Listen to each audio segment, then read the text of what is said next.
कोई इरादा नहीं था कि मैं यहाँ पर आके वीडियो बनाऊँ, क्योंकि मैंने बहुत कंट्रोल किया। मैंने कहा मैंने सब चीज़ें इन चीज़ों में नहीं पढ़ना। मुझे सनाबादी ने सख्ती से मना किया। सनाबादी ने बोला ना छोड़ दो, और आगे वो और जो है चीज़ में लेकर आएगी, उसको तुम छोड़ दो, मत दो जवाब।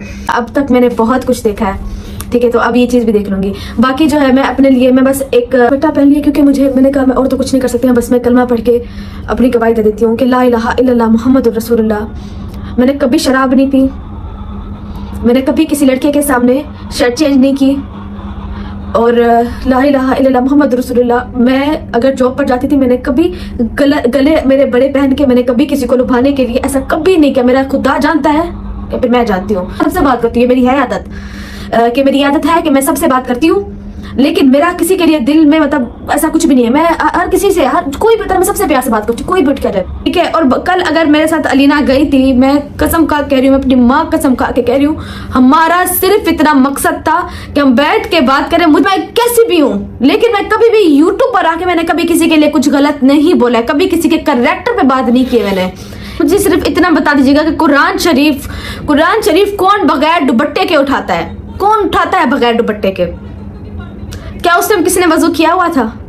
कैसे कुरान शरीफ को हाथ लगाया? एक और चीज ये बहुत जरूरी है कि मैं जब कोई भी घर में आता, तो मैं से भी तो बात कर सकते, बैठ के भी तो बात की जा सकती है। आपने खुद शाउट करना, खुद धक्का देना शुरू किया, और आप किसी लड़की को बोल रहे हो कि ना आपका बाप आपको बेचता है, तो फिर आपकी क्या इज्जत रखेगी? और फिर बाद में आके रोना, इस तरीके से रोना, और आके फिर वीडियो बनाना। पहले ही जैसे इन्होंने अपनी लाइफ स्टार्ट की है, पहले इन्होंने अपने पूरे जो है लिप्स साफ किए हैं, आप देख लें बहुत नॉर्मल है। फिर बाद में इन्होंने रोना स्टार्ट किया, बाद में फिर ये फागा को बात कर रही है। उस टाइम इसको ये फील हो रहा था कि भाई हाँ अब जो है संपत्ति मैंने गेन कर ली है, अब जो है मुझे इससे जो है इसी से ही जो व्यूज मिलेंगे। अब मैं रो के भी सामने आके दिखाऊंगी। ये ऐसी कहती है मुझे बदला लेने के लिए कुछ भी करना पड़े ना, मुझे कुछ भी बनना पड़े, वो सब कुछ कर सकती है। अस्सलाम वालेकुम रहमतुल्लाहि व बरकातहू। तो जी नैना का नया चक्कर खुलता जा रहा है। नैना जिससे दोस्ती करती है, उसके बाद वो नैना के ख़िलाफ़ बातें शुरू कर देता है। तो ये तो एक ख़ास बात है कि समझ नहीं आ रही कि नैना जिससे भी मिलती है सब कुछ दिखाती है, हम सबको साथ शेयर करती है, और वो जो दूसरा होता है पर्सन, उसका भी चैनल बन जाता है। फिर वो चैनल लेके ऊपर जाना शुरू करता है, और उसके बाद नैना के साथ आस्ता आस्ता उसकी अनबन शुरू हो जाती है। फिर नए लोग नैना की ज़िंदगी में आते हैं और पुराने चले जाते हैं। ऐसा क्या है इस राज में, या वाकई नैना कुछ ऐसा करती है इन लोगों के साथ? कमेंट्स में बताइएगा। क्या वाकई ही नैना गलत है और नैना लड़कों के साथ मिलती है और वगैरह वो जो बातें हैं? फिर वो नशा भी करती है, अलग अलग किस्म के नशे करती है। क्या वाकई ये सब नैना करती है? आपको नज़र आता है कि नैना ऐसा सब करती है?